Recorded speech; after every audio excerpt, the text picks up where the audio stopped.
오늘 복음에 나오는 부자와 이 가난한 나자로는 죽기 전까지는 서로 다른 삶을 살았는데 죽고 나서는 두 사람의 삶이 완전히 바뀌어버렸습니다. 저도 복음상을 보면 이 부자가 어떤 악한 일을 한 것도 아닌 것 같고, 그렇다고 이 가난한 나자로가 선한 삶을 산 것도 아닌 것 같은데 이 두 사람의 운명이 바뀌어진 겁니다. 먼저 복음에 나오는 이 부자를 보면 자주색 옷과 아마포 옷을 입고 날마다 즐겁고 호화롭게 살았다라고 표현하고 있습니다. 그가 입고 있는 옷은 부의 상징이고, 또 그 사람의 입고 있는 옷은 그 사람의 신분을 드러내는데, 아마도 이 부자는 아마 높은 신분을 가진 사람으로 생각할 수가 있습니다. 그래서 높은 지위와 그리고 부를 가지고 있었기 때문에 날마다 즐겁고 호화로운 삶을 살았다. 반면에 이 부자의 집 앞에서, 대문 앞에서 살아가는 나자로는 종기투성이 몸으로 누워 있었다라고 복음사가가 표현하고 있습니다. 누워 있었다. 어떻게 보면 나자로는 스스로 움직일 수 없는 사람이고 여러 질병을 안고 있는 사람입니다. 그리고 부자의 식탁에서 떨어지는 것, 우리로 말하면 찌꺼기, 이걸 배를 채우면서 살아가는 사람입니다. 근데 또 동네의 개들 들기까지 와서 그의 종기를 핥았다. 어쩌면 아무것도 가진 것이 없는 나자로에게 동네 개들도 빌보드 사는 것 같고, 성서 주석학자들의 이걸 해석을 보면 굉장히 좀 썸뜻한 느낌이 오는데, 그 개들이 나타나서 그 종기를 핥고 있는 것은 나자로의 죽음을 기다리고 있다라고 해석을 합니다. 아주 고통스럽고 비참한 인생입니다, 나자로는. 그런데 그런 나자로가 죽자 천사들이 그를 아브라함 곁으로 데리고 갑니다. 아브라함의 곁으로 가고 아본의 품은 죽음 이후의 은총의 상태를 말하고, 그리고 그 영혼의 안식을 의미합니다. 현세에서 배고프고 비참한 삶을 살던 나자로는 죽고 나서야 배고픔과 질병으로부터 해방이 되었습니다. 반면에 부자가 간 곳은 불길 속에서 고초를 겪는 고통의 장소입니다. 한마디로 말하면 지옥입니다. 왜 이 두 사람의 인생은 이렇게 바뀌었을까? 적어도 아브라함의 말에 의하면 부자는 살아있는 동안에 좋은 것들을 받았고 라자로는 나쁜 것들을 받았기 때문에, 그래서 라자로는 여기서 위로를 받고 너는 고초를 겪는 것이다. 그렇다고 해서 이 살아있을 때 부자가 좋은 것을 받은 것이 뭐 잘못된 것인가? 부자로 산 것이 뭐 죄된 일인가? 아닙니다. 그럼에도 불구하고 부자는 고초를 겪고 라자로는 위로를 받는다는 겁니다. 가난하고 고통스러운 삶을 살았던 이 라자로가 하나님의 위로를 받고 저 세상에서 평온한 삶을 산다는 것은 한편으로 이해가 되는데, 의문은 부자입니다. 부자로 산 것이 절대 잘못된 것도 아닌데, 하지만 복음을 보면 이 부자는 담과 대문으로 둘러싸인 집에서 즐겁고 호화로운 삶을 살면서 자기 집의 담과 대문 밖의 다른 세상에 대해서는 전혀 관심이 없는 사람입니다. 무관심입니다. 대문 안에 있는 부자와 대문 밖에 있는 나자로는 완전한 단절의 상태입니다. 뚜렷한 단절이 있습니다. 부자가 아브라함 할아버지에게 라자로를 보내시어 그 손가락을 끝에 물을 찍어 제 혀를 식히게 해주십시오 라고 간청하는 걸 보면 이 부자는 라자로의 이름을 알고 있는 겁니다. 그렇다면 이 부자는 살아생전에 자기 집 대문 앞에서 구걸했던 라자로의 존재를 알고 있다고 추정이 됩니다. 그럼에도 불구하고 이 부자는 대문 밖에 있던 라자로에 대해 관심이 없고, 어쩌면 대문 밖에 있던 라자로에게 빵 한 조각 던져주지 않은 사람입니다. 그래서 힘들고 고통받는 이웃을 외면했고, 가난한 이에 대한 무관심이었고, 그리고 완전한 단절의 삶을 산 사람이 부자입니다. 예수님 시대의 유대인의 삶에 지침서에 있는 모세오경에는 같은 동족을 돌봐야 한다는 율법이 명시되어 있습니다. 소위 오늘날로 말하면 약자 보호법입니다. 제가 두 군데만 간추리면 이렇습니다. 너희가 나의 백성에게 너희 곁에 사는 가난한 자에게 돈을 꾸어주었으면 그에게 채권자처럼 행세해서는 안 되고 이자를 불러서도 안 된다. 너희가 이웃의 겉옷을 담보로 잡았으면 해가 지기 전에 돌려줘야 한다. 그가 덮을 것이라고는 그것뿐이고 몸을 가릴 것이라고는 그 겉옷뿐인데 무엇을 덮고 자겠느냐? 그가 나에게 부르짖으면 나는 들어줄 것이다. 참 따뜻한 율법입니다. 인간적이고 다르게 보면 이것이 바로 하나님 아버지의 마음인 겁니다. 신명기를 보면 너희 동족 가운데 가난한 이가 있거든 가난한 그 동족에게 매정한 마음을 품거나 인색하게 굴어서는 안 된다. 필요한 만큼 넉넉히 꾸어주어야 한다. 너희 마음에 비열한 생각이 들어 괄시하고 그에게 아무것도 주지 않는 일이 없도록 조심하여라. 즉 부자이면서 높은 지에 있던 이 부자는 분명 이러한 율법을 아마 알고 있으라 저는 생각을 합니다. 어떤 지혜에 있었기 때문에. 하지만 그 사람은 오직 자신만 위해서 산 사람입니다. 이 두 사람 간의 단절은 저 세상에 가서도 그대로 상징적으로 드러나고 있는 것 같습니다. 우리와 너희 사이에는 큰 구렁이 가로놓여 있어 여기에서 너희 쪽으로 건너가려 해도 갈 수 없고 거기에서 우리 쪽으로 건너오려 해도 올 수 없다. 부자의 입장에서 볼 때는 환장을 놓으십니다. 부자가 굶주림과 고통이 있는 세상과 단절하며 살았던 삶이 저 세상에서도 그대로 옮겨간 것 같습니다. 부자는 아브라함에게 자신의 고통을 호소하면서 도움을 요청하지만 아브라함은 그를 도와줄 방법이 없습니다.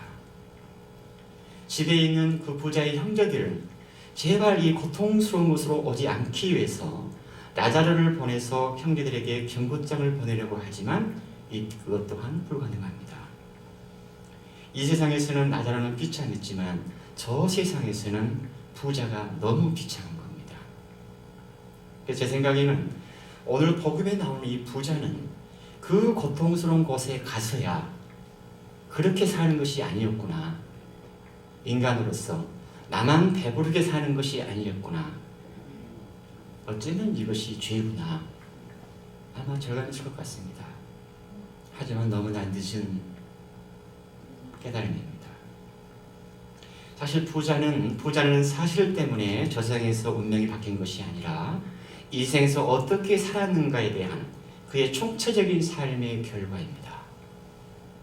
부자가 어떤 나쁜 짓을 한 것도 아니고 악을 저지르진 않았지만 그는 가난한 사람이나 사회적인 약자, 다른 이의 도움이 필요한 사람을 외면했고 바로 자기 집 대문 앞에서 비참하게 살아갔던 라자로와 나는 아무런 상관이 없다고 살아간 사람입니다. 오늘날 우리가 사는 이 세상도 이렇게 부익부 빈익빈의 현상이 심해진다고 합니다. 세계의 절반은 굶어 있습니다. 굶고 있습니다. 가난한 사람들이라고 해서 그 어떤 문제가 없는 것은 아니겠지만 오늘날 우리가 사는 이 세상은 어떤 불의한 정치 구조적인 관계에서 그런 문제에서 어두운 문제들은 계속 발생을 합니다. 한국 사회는 계속 부는 대물림이 되고 우리가 어릴 때 들었던 그 이야기 더 이상 한국에서는 개천에서 용이 나올 수 없는 사회로 전락해 갑니다. 미국 맨하탄에서 태어난 아이와 아프리카 오지에서 태어난 아이는 결코 동등할 수 없고 출발부터가 다릅니다. 그래서 저는 이 세상은 구조적으로 평등하지도 않고 공정하지도 않는 세상입니다. 오늘 복음은 우리 모두가 함께 살아야 한다는 것을 전해주고 있는 것 같습니다. 서로 나누고 서로 이루어지면서 함께 살아가야 할 삶, 공생과 공존의 문제입니다. 저는 나무에 관심이 많은 사람인데 숲에서 사는 나무들은 식물학자들의 연구에 의하면 서로 소통을 한답니다. 신비롭습니다. 뭐 예를 들면 어느 나무가 해충으로부터 공격을 받으면 그 나무는 방어 물질을 생산하고 잎을 쓰게 만들고 그리고 어떤 휘발성 물질을 만들어서 옆으로 퍼뜨립니다. 다른 나무들에게 전해준답니다. 그럼 옆에 사는 다른 나무들은 그것을 받아서 스스로 방어 물질을 이렇게 스스로 만들어내면서 자기들이 사는 삶의 자리, 그 숲의 군락지를 방어합니다. 캐나다에 있는 어떤 식물학자는 나무는 서로 물을 나누고 양분을 나누고 아픈 어린 나무를 돌본다는 연구도 있습니다. 굉장히 신비롭잖아요. 아름다운 지혜입니다. 우리 본당에는 우리 오늘 복음에 나오는 부자처럼 사는 사람은 하나도 없다고 생각을 합니다. 하지만 부자가 아니더라도 우리가 사는 삶의 각자의 자리에서 내 주변의 가난한 사람들을 기억하고 그들과 함께 살아가는 것이 복음적인 삶이라고 저는 믿고 있습니다. 제가 영상을 하나 보여드리려고 하는데 이 영상은 어느 엄마 이야기입니다. 한국에서 방송된 세바시 세상을 바꾸는 시간 15분 이 방송인데 한 5분 6분 정도로 압축된 내용입니다. 오늘 복음과 직접적인 관련은 없는 것 같지만 이 엄마는 보육원에서 가장 소외되고 불쌍한 한 장애 아이를 입양을 해서 그 아이를 키웠던 엄마의 이야기입니다. 어떻게 입양하고 어떻게 돌보고 어떻게 키웠는지. 사실 오늘 복음에 나오는 이야기는 그냥 인색한 부자의 이야기라기보다도 생명을 돌보는 마음으로 저는 귀결이 됩니다. 특히나 작고 여린 생명들을 귀하게 여기고 돌보는 마음입니다. 그 마음에서 돌봄이 나오고 나눔이 나오고 함께하는 연대의식이 나옵니다. 또한 가난한 사람들이라고 해서 꼭 경제적인 차원에서만 가난한 사람이 있는 것은 아닙니다. 혼자 설 수 없는 아이들, 혼자서는 살아갈 수 없는 생명을 돌보는 것을 이것이 바로 오늘 복음의 핵심입니다.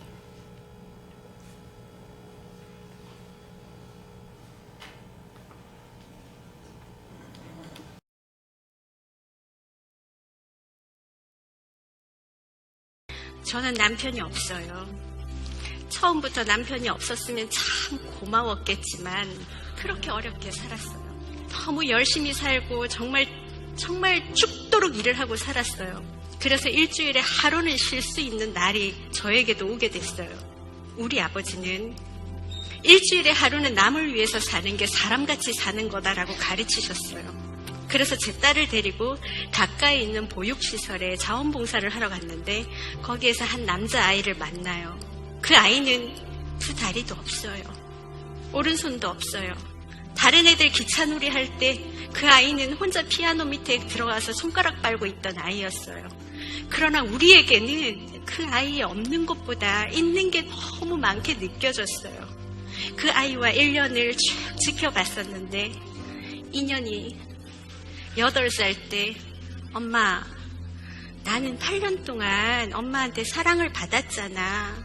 그러니까 엄마 8년 동안 이 아이 사랑해주면 안 돼? 이 아이는 우리가 아니면 데려갈 사람이 없는 것 같아. 엄마, 내가 도와줄게. 내 동생 했으면 좋겠어. 그렇게 해서 입양이라는 방법을 통해 제 아들이 되었습니다. 우리 딸에게 동생이 됐습니다. 그렇게 사랑한 동생이 야입니다. 아이를 먹여야 했어요. 입혀야 했어요. 가르쳐야 했어요. 제 아들은 두 다리가 없기 때문에 의족이라는 높은 신발을 신겨서 친구들하고 놀게 해야 했어요. 세상에 세워야 했어요. 1년에 한 달 이상은 수술을 해야 돼서 병원에 있고 일주일에 2-3번은 병원을 다녀야 되니까 정규직은 생각할 수도 없어서 막노동을 하고 그렇게 살았던 거예요. 현장에서 청소 일을 하다 보니까 시간을 못 맞춰서 아이가 학교 갈 때 늦게 왔어요. 집에 오니까 애가 없는 거예요. 이 누나가 동생을 퍼대기로 업고 학교를 간 거예요. 그것도 화장실에서 울고 있는 거예요. 은하야, 너 왜 여기 있어? 엄마 금방 온다고 했잖아. 동생 놓고 학교 가면 되잖아. 아니야 엄마, 혹시 나 없을 때 얘가 위험한 거 만지면 어떡해. 그래서 내가 업고 왔어. 근데 왜 화장실에 있어? 엄마 사실은 친구들이 놀렸어. 뭐라고? 은하 동생 병신이라고, 같이 놀지 말라고, 재수 없다고. 그 아이를 받아서 오면서 괜찮아. 장애인인 거 죄 아니야. 장애인으로 태어난 거 죄 아니야. 그러니까 들어가서 공부해. 지 동생 친구들이 안 놀아줍니다. 어떤 엄마가 얘랑 놀지 마! 문을 쾅 닫았는데 그 문에 아이 손이 낀 거예요. 얼마나 아팠겠어요. 울고 절규하는 그 동생을 집에다 갖다 놓고 그 여자 집으로 쫓아가서 마루에 퍼질러져 앉아가지고 울은 거예요. 우리 엄마가 그랬는데요. 가난한 거 죄 아니래요. 못생긴 것도 죄 아니래요. 장애인으로 태어난 것도 죄 아니라고 그랬어요. 열심히 안 사는 게 죄예요. 우리 동생한테 왜 그러세요? 우리 동생 전염병 아니거든요. 그 딸은 결혼을 했고요. 사랑하는 우리 사위 윤효식 군과 아직까지 이렇게 이쁜 저를 조만간에 할머니로 만들어줄 것 같습니다. 그 누나의 지극정성 사랑을 받은 제 아들입니다. 대한민국 국가대표 수영선수 김세진입니다. 이 아이는 5살 때 5km 마라톤을 완주했고요. 걷는 것도 불가능했던 그런 아이가 일어서서 9살 때 10km 마라톤을 완주했고요. 만 15살에 성균관대학교 역대 최연소 전학년 장학생으로 입학을 했어요. 장애인이라서 주는 장학금이 아니에요. 성적이 좋아서 받는 장학금입니다. 네. 엄마, 비록 나는 사는 게 힘들었지만 내 동생들이 살 세상은 힘들지 않는 세상으로 바꾸고 싶어요. 라고 이야기하면서 지금 이 순간에도 물속에서 훈련을 하고 있습니다. 아시안게임을 앞두고 열심히 훈련하고 있는 제 아들입니다. 이미 세바시 365회에 출연해서 본인의 이야기를 담담하게 했던 아이입니다. 제가 오늘 여기 나간다고 하니까 저한테 엄마 내가 선배인 거 알지? 왜 니부동 파가면서 그렇게 어려운 길을 선택했냐라고 사람들이 많이 물어봤지만 저는 할 줄 아는 게, 내가 할 수 있는 게 아이들에게 기회를 주는 일밖에 없었어요. 하고 싶니? 그래 해. 그래 최고로 해. 우리 아이들은 그 기회를 기적으로 만들어냈고 그 기적으로 많은 사람들에게 기쁨을 주고 있습니다. 늘 일하는 엄마여서, 늘 함께 해주지 못하는 엄마여서 미안했지만 우리 아버지의 말씀처럼 우리 아이들은 이 나라를 대표하는 아이들이 되었고요. 지금 일을 하고 있으면서 아이들을 키우면서 2배의 노력, 4배의 노력으로 살고 있는 이 땅의 모든 일하는 것이 행복한 엄마들은 대한민국을 대표하는 국모가 아닐까 생각합니다.